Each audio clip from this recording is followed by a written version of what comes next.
Welcome to the Healing Place podcast, a space filled with inspirational stories of hope, along with practical advice for your healing journey. Your host is Teri Wellbrock, trauma warrior, writer, speaker, blogger, therapy dog handler, and founder of the Sammy's Bundles of Hope project. As a survivor and a thriver, Teri's mission is to shine the light of hope into the world by interviewing insightful guests from across the globe. Please stay tuned at the end of today's interview as we honor our sponsors. The Healing Place podcast is a fiscally sponsored project of Fractured Atlas. Now, here's your host and trauma warrior, Teri Wellbrock. Welcome, everybody, to the Healing Place podcast. I'm your host, Teri Wellbrock, and excited to have with me today, and I am not going to do justice to this beautiful name, Dr. Eduardo Cardona-Sanclemente. So welcome.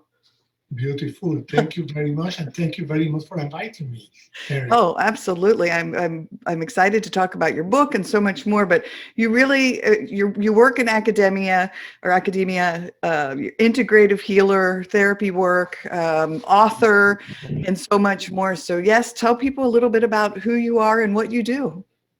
Okay, so I perhaps start by saying that I moved to this country 4 years ago, to be precise. And I have been teaching at different universities here, but at the same time, the main reason that brought me is Ayurveda. This is something I discovered many years ago in India, in my late 80s, 1980s. And then I understood my gray side, gray in terms of color, of my lack of satisfaction with the mainstream medical process. And I tried to integrate it from that moment. So yes, I have been a teacher. I have been supervising PhD students, postdocs in different countries. I was educated in France and England, and I was originally from South America. My parents are a big mix of different places in Europe, as most of us. And and now I feel that my duty, my mission, my intention is only service in terms of integration of modern medicine with Ayurvedic medicine. That's perhaps the best way to define it. Beautiful, beautiful. And so your book that's come out is, and this is quite an impressive title, but it's Ayurveda for Depression, an integrative approach to restoring balance and reclaiming your health. And that's really what it's all about, right? That's right. And I don't know how much you want me to go into that process, but the reality of writing that book is not because of my academic background, is because I was a patient and I know about sufferance and I know about real pain. I know about trauma. I know about being put aside from the system. I have been told you're never going to function again. So I have been to very difficult processes, which always make me feel the shadow of depression. Always that shadow was with me. And I feel that perhaps my communication through this book is presenting my own reality. And what I did is, in the first chapter of the book, I introduced myself as a human being and the processes I went through, because I have a series of car accidents and I have been in a coma in 3 different occasions. Wow. So, and that was, one was me driving, the other one was me as a pedestrian in London, and the other one was me as a passenger in a car in West Palm Beach when living there and working there for Vietnam veterans using certain techniques. So yes, that awakes something different.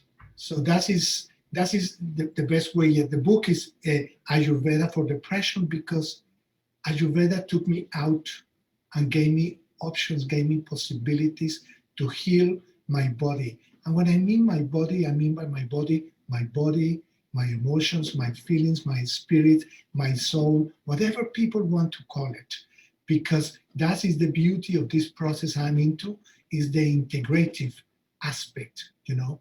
Modern medicine, with all the innumerable qualities, has also some lacks of things, which perhaps we can go at a certain moment. But Ayurveda is a complementation to that, because Ayurveda see everything in a holistic way. So many centuries ago in modern medicine, we divide whatever was the soul, the non-existence or non-existent of the spirit, and emotions and feelings are dealt by certain people, and the body is dealt by other specialists. Right. And it's very good, it's very effective up to a certain level. No, and that's what I feel, that Ayurveda can fill up that empty space by this integration. Wow. Well, first off, I just want to thank you for sharing your personal journey. And we talk about often on this show, there's really a focus on trauma recovery, adverse childhood experiences, and ACEs science. And so thank you for sharing your story of triumph over trauma, which is beautiful. And two, yes, I know me personally, I've just been looking for a holistic doctor. I recently moved to South Carolina. And as a matter of fact, I have it on my to-do list today. I had left a message for a holistic practitioner I had found close by, and we're playing telephone tag with one another. But I'm looking for someone that does include not just my body, but looking at all of the aspects of who Teri is, who I am. Yes, yeah. Exactly. And it's so important. I mean, so many people in brackets are lucky because they never have accidents or this kind of traumas. But I think that my luck is that I'm able to tell the story. And my luck is to know exactly what that means, not being here anymore. Because I had that feeling. I mean, more than one occasion. And one has to keep that sensation for the rest of one's life, because who am I, as you said, and why life keep me here? And that give a purpose, that give an intention, that give a mission. And that's why people said to me, oh, when you are so strong and you do that and you are so passionate about what you do. Of course, I have to be passionate, because you only have one life. I only have one day, and we only have one now. And this is the now which counts. And that's why depression is very interesting, because depression comes from that shadow of the past, or that fear of the future, and doesn't let us live the present, that now.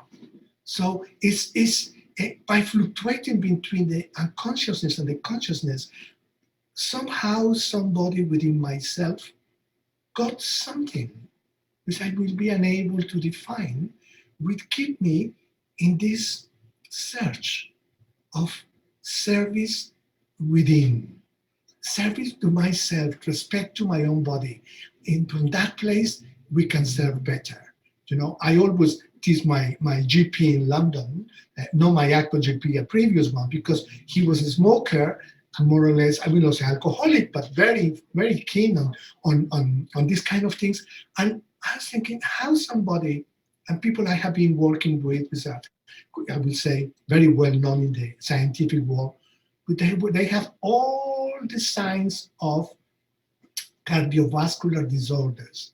And they were the top scientists in the planet, I mean, the ones I was working with. And you have to ask yourself, why this disconnection within their own bodies and what they are teaching, what they are talking? And that's why Ayurveda, I feel, is a blessing in my life, because it forced me to be authentic and to respect my body. I cannot tell to somebody with all respect who is obese, don't be obese, knowing that I'm disrespecting my own body, and my obesity is the result of a particular lifestyle. So this process of Ayurveda, of lifestyle and preventive medicine, are fascinating. And that's what I offer in that book. It's not me, it's Ayurveda which is in that book. Yeah. So do you talk about in the book the actual process of what it is that you go through with this approach? As I said in the first chapter of the book, pardon me, I discuss about my own impressions, my own limits, all what I hear from mainstream about how I was never again was going to be functional, and I understood through the same process and different techniques I use it. Sorry, perhaps it's important to say that I went to India in 1986, and my accidents happens in year 2000, 2001, and 2003. So these accidents, by that time, I was ready about Ayurveda and to understand about my body. But my first impression of those situations was when I was 20. I was with my girlfriend. We were going for a trip in South America, 24,000 kilometers, and we ended going downhill. And that's when I was declared dead, and she equally. So in those processes, Ayurveda came in my life because my arm was supposed to be amputated. And I refused the amputation, and I have herbs because I have gangrena after being several days in moving from one hospital to the next. And that was my support. So I described that in the book, but that is not the point. What is important to understand in Ayurveda is that we all have different constitutions. We are all different. And modern medicine puts us in the same package. We are all in the same boat. No, Ayurveda said the opposite. No, and not as a challenging. It said we have our own constitution. We have to learn our constitution, our body constitution. And in this particular book, my emphasis is on the mind constitution. So how learn, first of all, what is my body constitution? What is good for my body and what is not good for my body? Good or bad is always very relative. But what I mean by that is what is convenient? What is healthy for my own constitution? And Ayurveda talk about 3 basic constitutions that become 7 by combination. And we carry that constitution. They are called Vata, Pitta, Kapha, and they are, one will be more preponderant, another one will be secondary, and the third one. And that is for the body. And in that book, I present tests, long tests to evaluate your own constitution. Once you know your constitution, body-wise, then you can understand why certain things are, in brackets, abuses or disrespect to the body, if I can say. And then we can move to the mind, and it's the same situation. Yeah? Yeah, I'm pulling up the book. Yeah. Yeah, and that makes, it makes so much sense. And I've said that before in the past about how we just aren't these cookie cutter people. I mean, everybody looks the same and acts the same and responds the same, that we are, depending upon our what we've inherited, our genetics, as well as, like with me, what the traumas that have impacted my life. And so how I respond to that with, anxiety, or how it impacts me on a physiological level. Yes, exactly. Yeah. Beautiful. Well, and I know over on your webpage, one of the things that you talk about is how we're fueling our body, what we're putting into it as well. And that's part of this too. And it's not only what we put in our body, what we put in our mind. Yeah. What we put in our mind.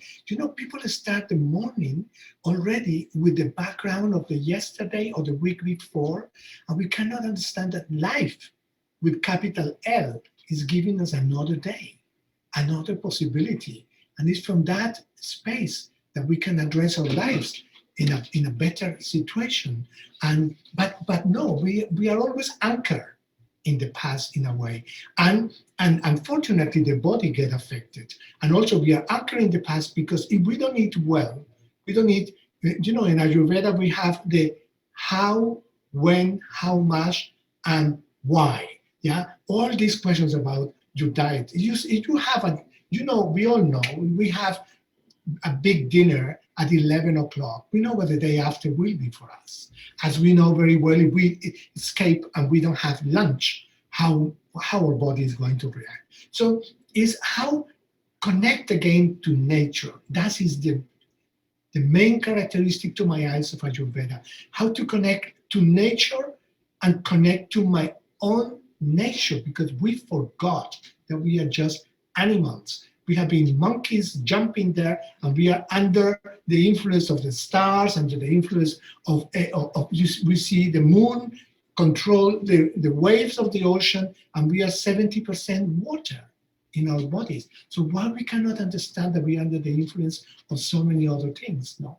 So that is what I present in the book, but with a different connotation, and is that all the chapters are including in order to better use Ayurveda, to give the basis of what Ayurveda understood. For example, today we talk about the microbiota, yeah? And the microbiota was understood those days, 4,000, 5,000, 6,000 years ago. They were talking about virus, bacteria. You know, those days they were talking about the inner membrane cells with the DNA and RNA. They were talking about the external cell, membrane of the cell, just to give you an idea, those days. And also they were describing the body treatments, which are called in brackets, one of the series is called Panchakarma, all the different actions they have into the body. And I went through all that with, I have those Panchakarmas processes in my body to recover my mind. I lost my memory fully. After my second accident, I lost my memory, and I went to India, and I follow those protocols. I have 44 days treatment once, and I left as if nothing happens to me, and I was back to my usual self. Oh, So wow. I believe from experience. I don't believe on things because somebody told me. As I said, I suffer, I pay the price, and not in terms of money. Of course, money is always involved, but the price of accepting, being the heavy academic doctor in the hands of Indians in India who were doing at the beginning what I consider funny things on my body. And I saw my recovery, and I learned to be so respectful to Ayurveda, and I learned to be always a student of Ayurveda because it's a fascinating science. Yeah, it sounds, it sounds like more so than just science, but a lifestyle. Just a way of being. Yes. But because it's a science with plainness lifestyle, you see? And that is what I use the word science. For some people, science has to mean something. No, it's scientific proof that we have to have lunch, breakfast, and dinner, isn't it? Ayurveda teaches why and the amounts and the combinations which correspond to our own nature. Even the impressions in Ayurveda, we have three main constitutions of the mind, which is called Sattva, Rajas, Tamas. And you learn what is your main constitution. And you learn something, Teri, which is the most important thing for me, is how to accept yourself. You see? How to accept. Most people who come, my patients come, there are two things. They want to be heavier. They are too heavy, they want to be thin. And with Ayurveda, we understand that constitution is given, as you say, by your genes, by your parents, and also by your lifestyle. So we can be a bit chunky, if I can say, but I can love my chunkiness. You see what I mean? Yay! Exactly. Or we can be very thin and mini and whatever, and we can learn to love that. And from there, the mind flourish. You see, because if I'm not accepting my body, who is not accepting the body? It's my mind. My body will be always there. I cannot do anything, you see. So if people can go into liposuctions and things like that, but the body is going to go back to the origins. But if I go not from the sorting out the outside, yeah, but sorting out the inside, that is different. That's what Ayurveda teaches. Diet, nutrition, breathing exercises, meditation, relaxation. Everybody talks about mindfulness today. What is mindfulness? It's the meditation from India, which had been taught thousands of years ago. So, and it's so trendy, and everybody's into mindfulness. I always laugh about it with respect, because I'm not trying to be disrespectful, but it's so beautiful to feel that Ayurveda is taking that place. But the mainstream is understood now. If you look at the websites of Mayo Clinic or other clinics, you see that they already have specialists on alternative medicine or integrative medicine, whatever, Yeah. because they understood people are moving away. They understood by their own experience that these techniques, this process, these sciences work. Acupuncture have been accepted finally. You see, we are Ayurvedic doctors, because I am a qualified Ayurvedic doctor in the US also, not only in the UK and France, but we are fighting for having, no, fighting is not the right word, because fighting is, we are pushing for the recognition of Ayurveda as acupuncture is, because they are sisters and they are so much complementarity about it.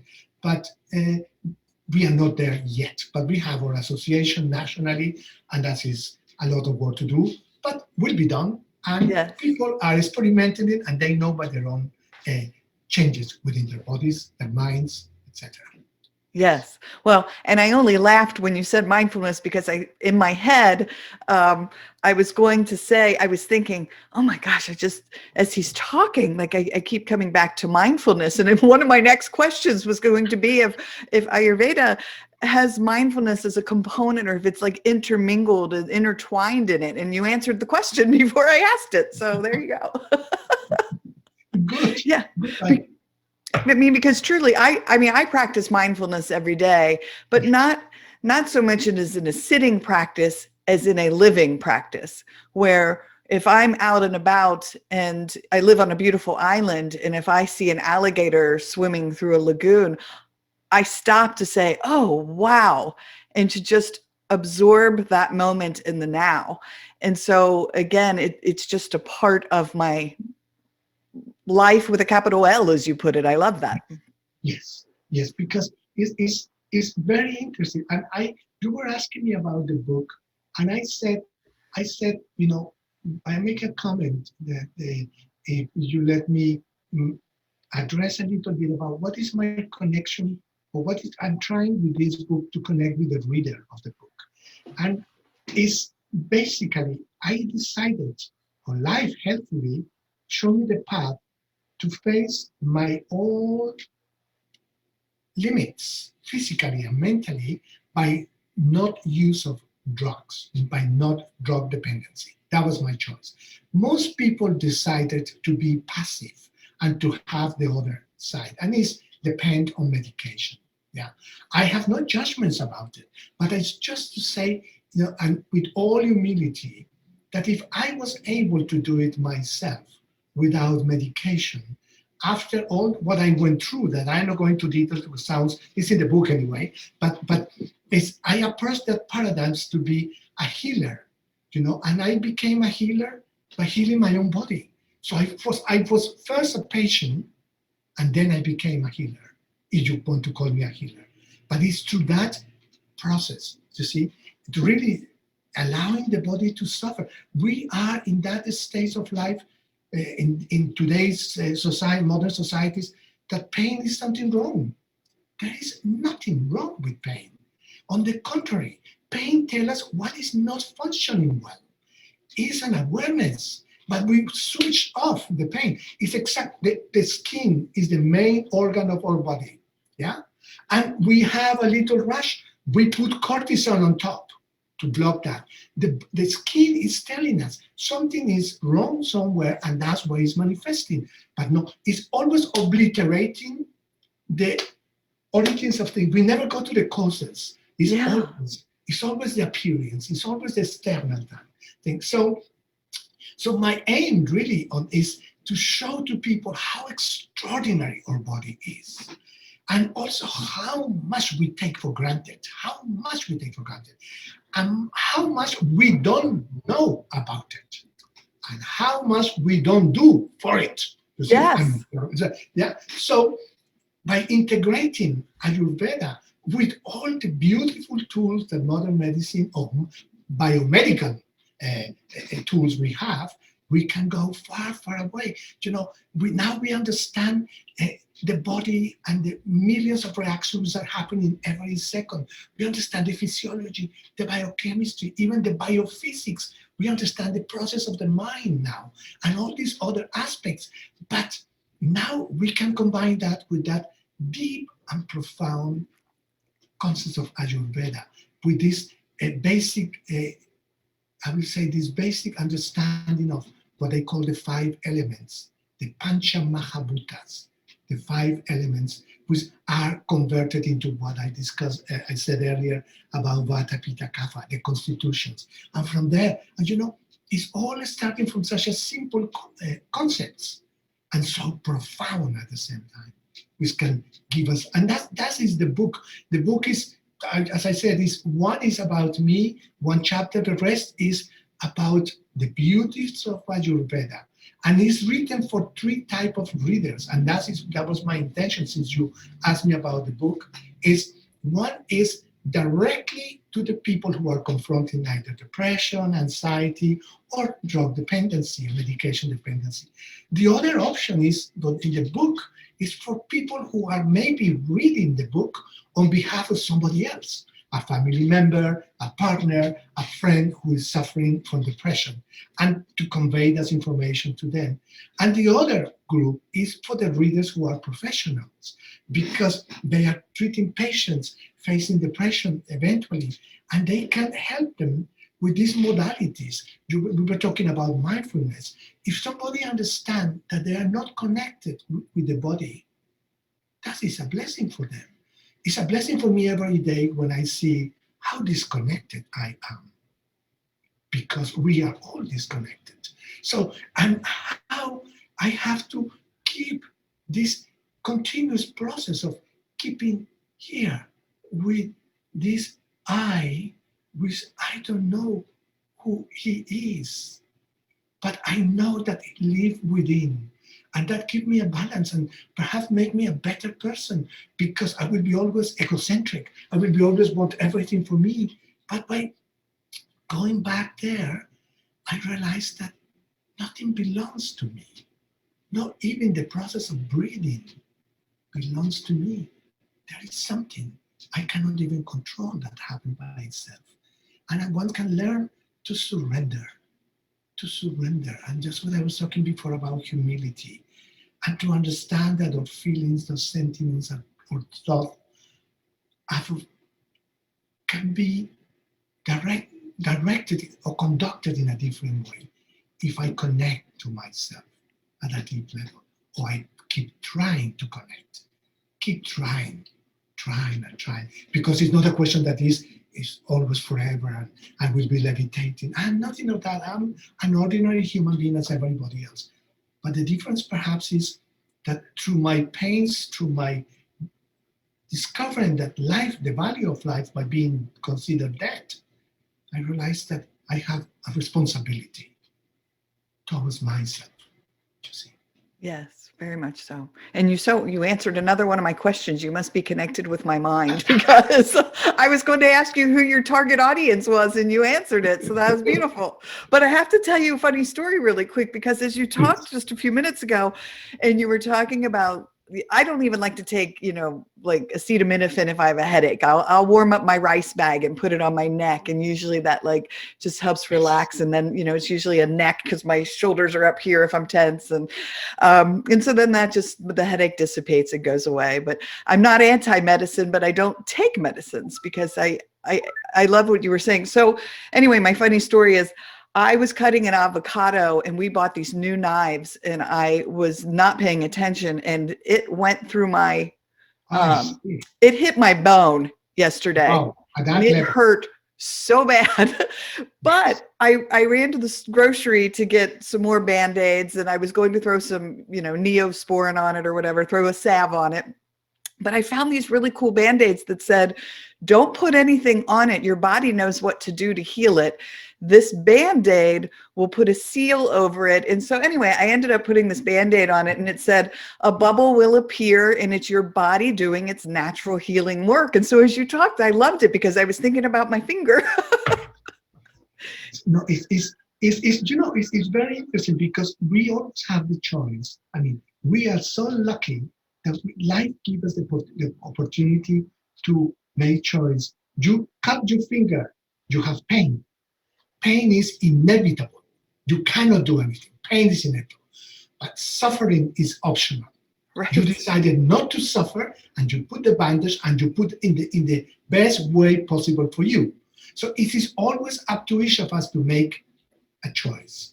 We are talking about the finger, but I'm talking about the mind. I am using your example for the mind.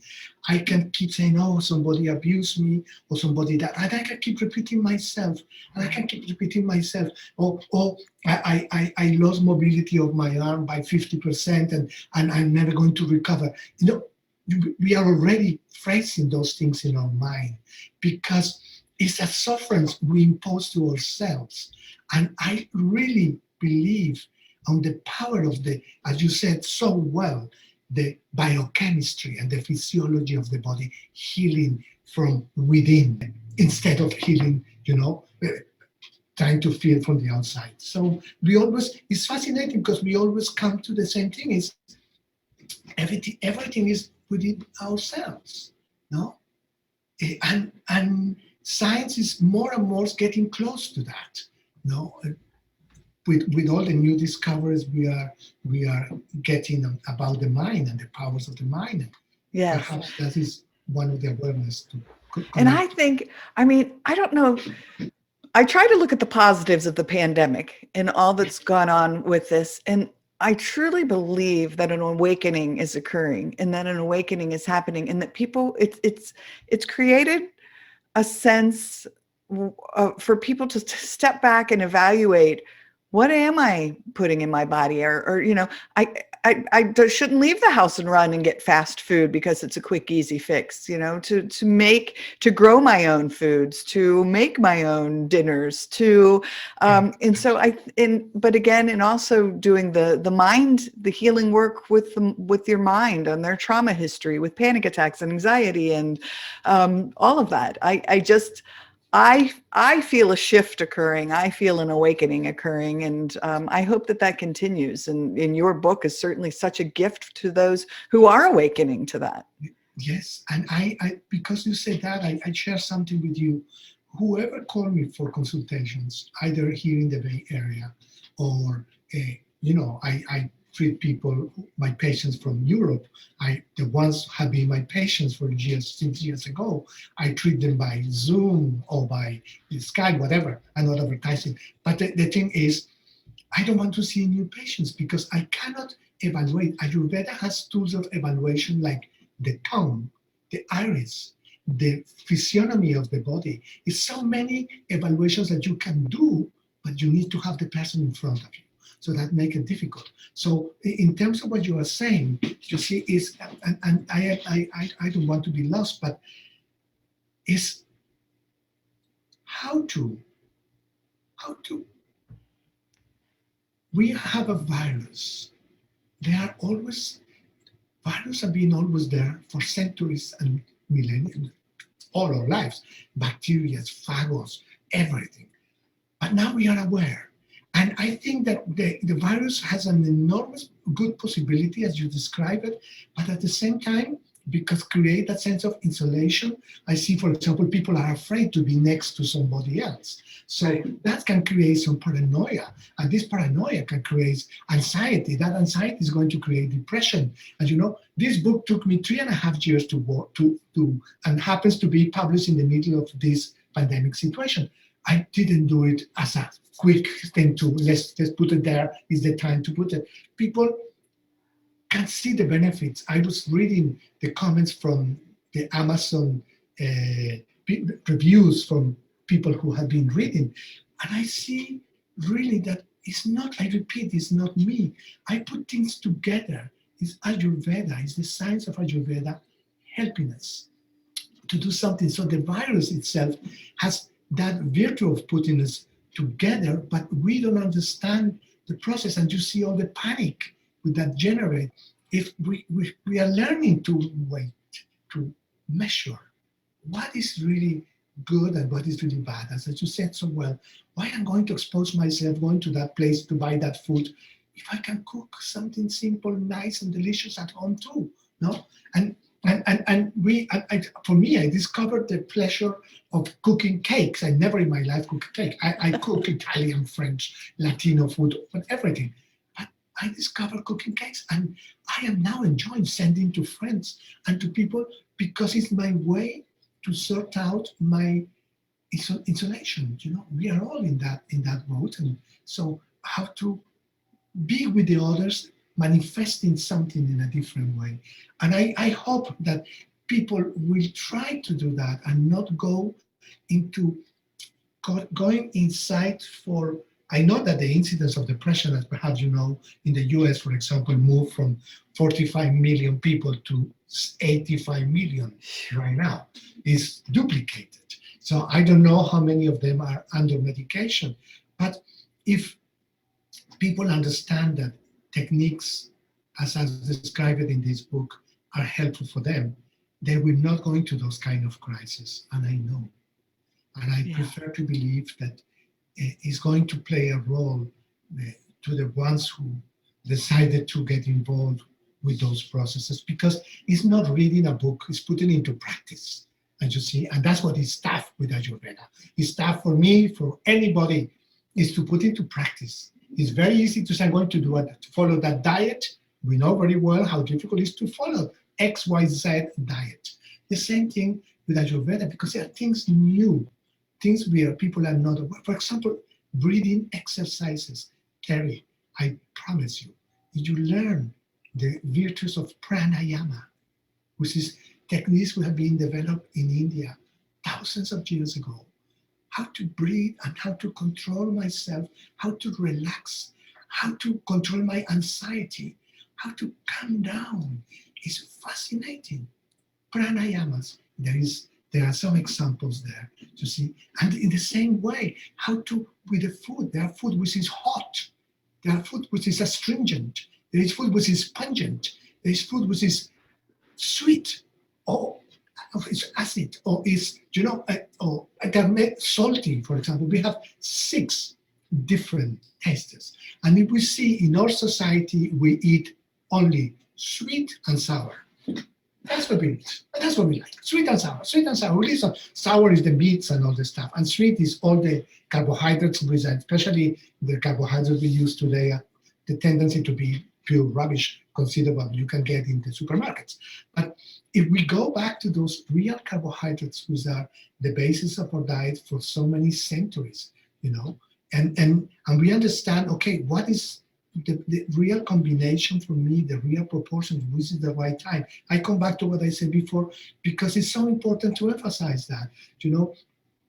I'm sure you hear that comment that have a breakfast like a king, have a lunch like a prince, and have a dinner like a mendian. It has a lot to do with Ayurveda itself.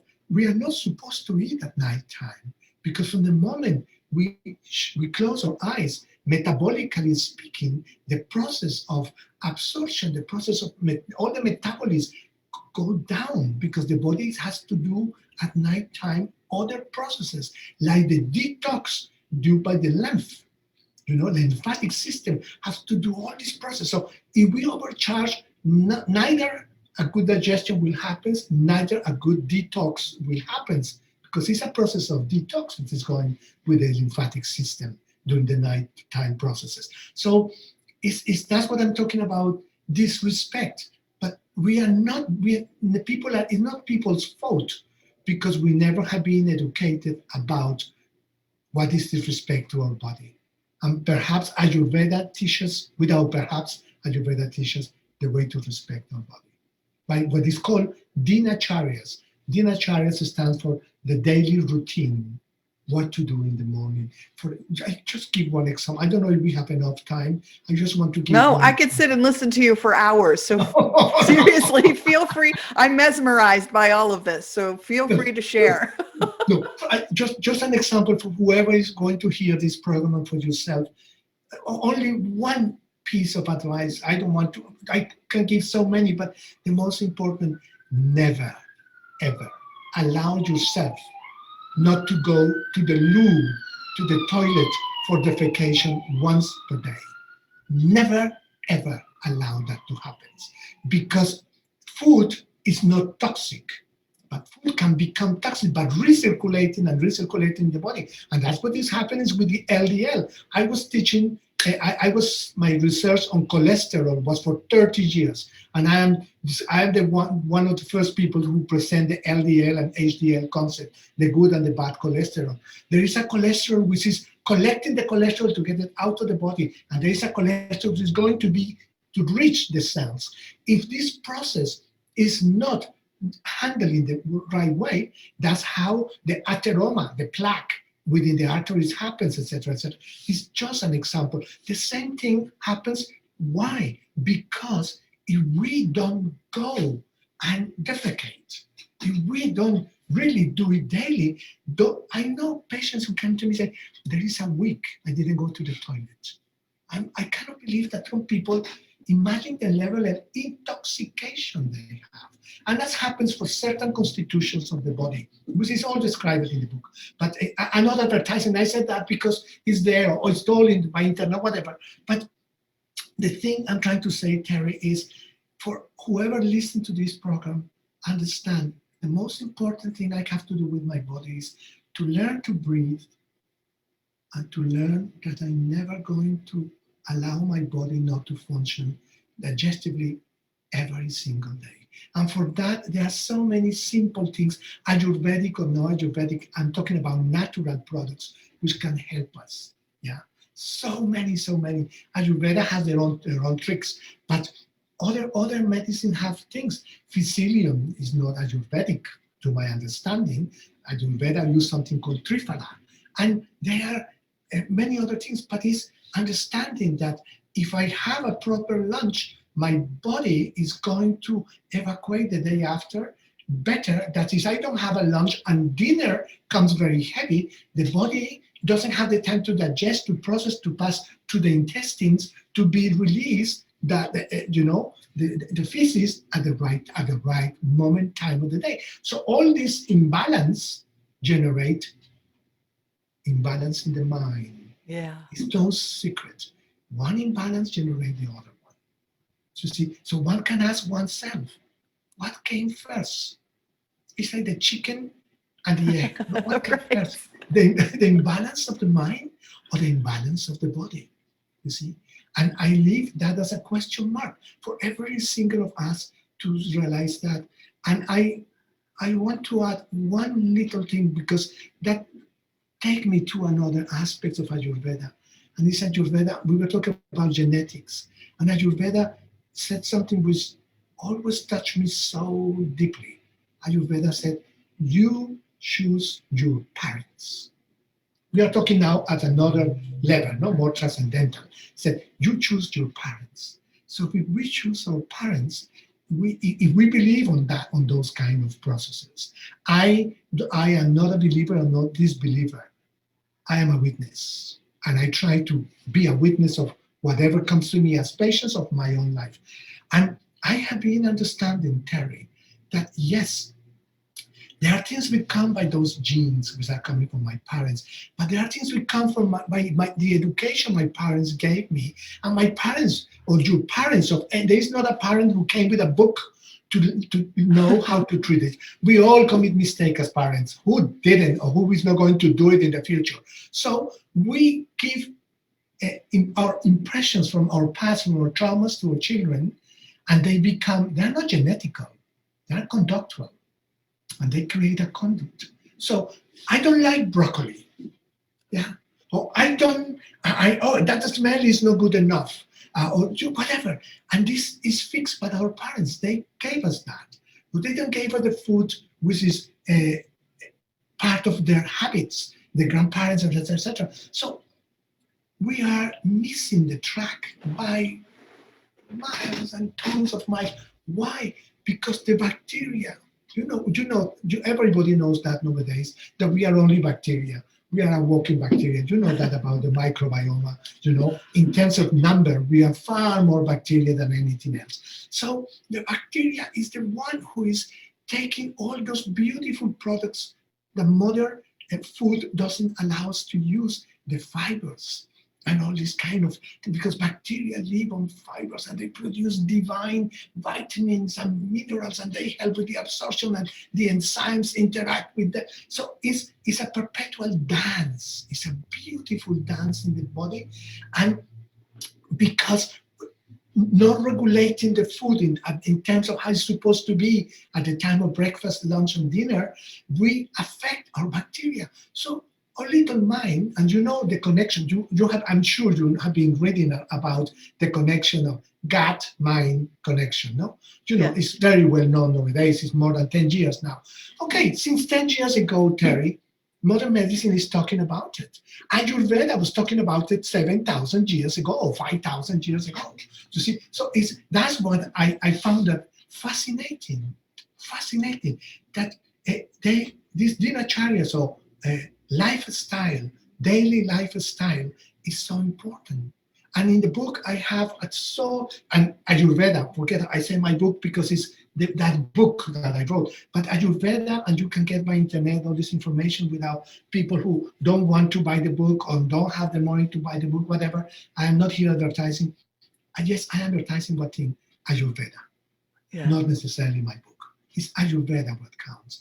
Let's connect to that.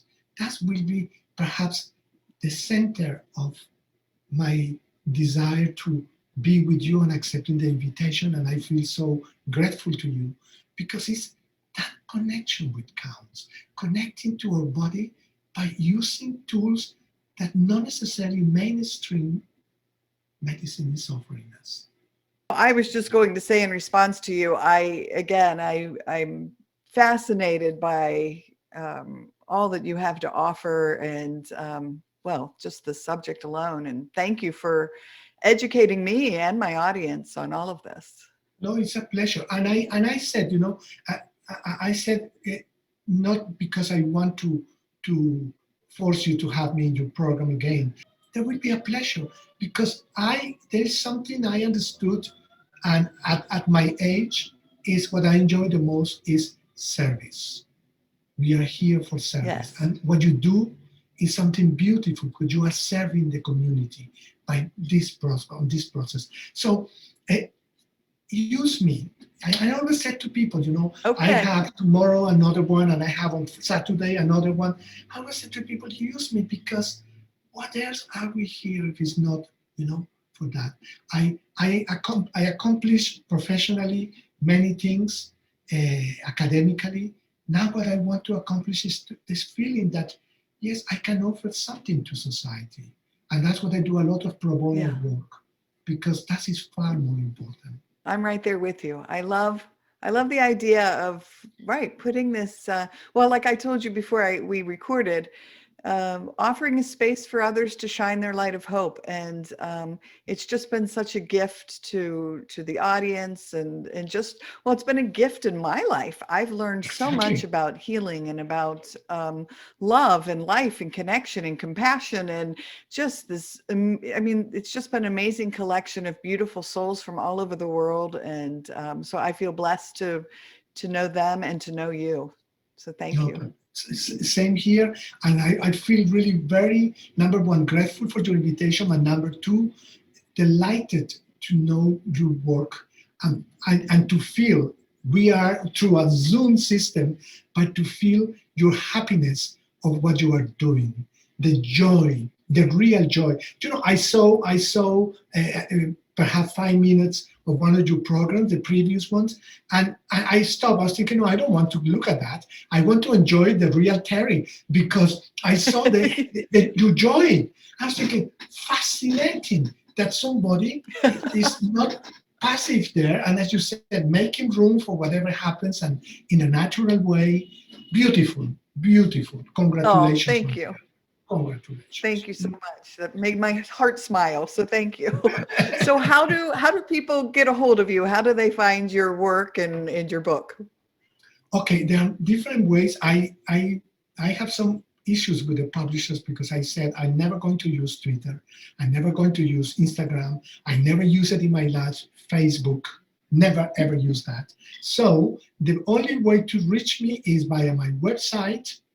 Which is there. This is www.eduardocardona.com. They can also reach me by this. That's right. I don't know if that shows the website, but this is the or they can reach me also if they have questions via Amazon. I believe I will always have this page for authors, so people can, I don't know how that works, but I believe that content is there. Because to be honest, Terry, this is the first time I write a book for the general public.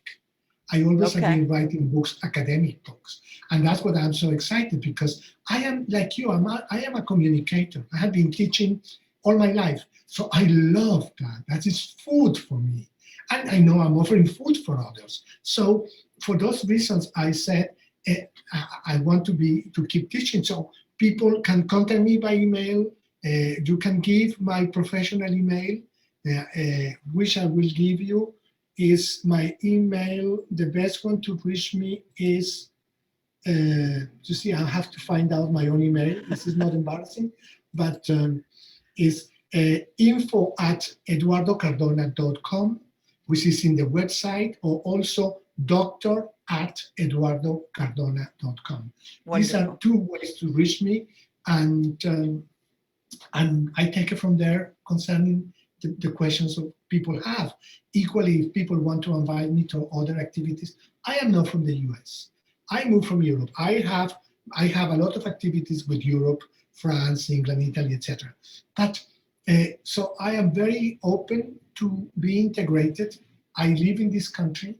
I love my California. I have been learning so much about this country with all the up and downs that have been going on and in the last years. But in the independently of that, that's life. Is this crisis is global. As the virus it is. So we have to be together. We have to be one, and we have to help each other. Yes, for sure.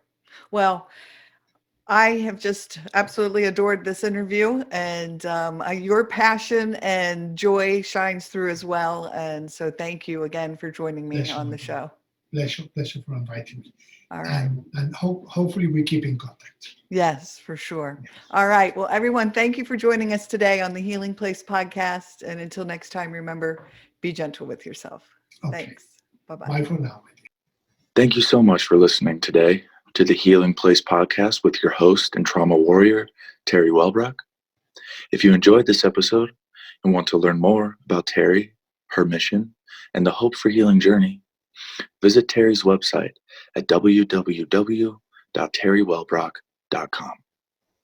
Thank you for liking, commenting, sharing, and offering your reviews on our YouTube channel, audio outlets, and Facebook page. And as Teri reminds us, until next time, remember, be gentle with yourself.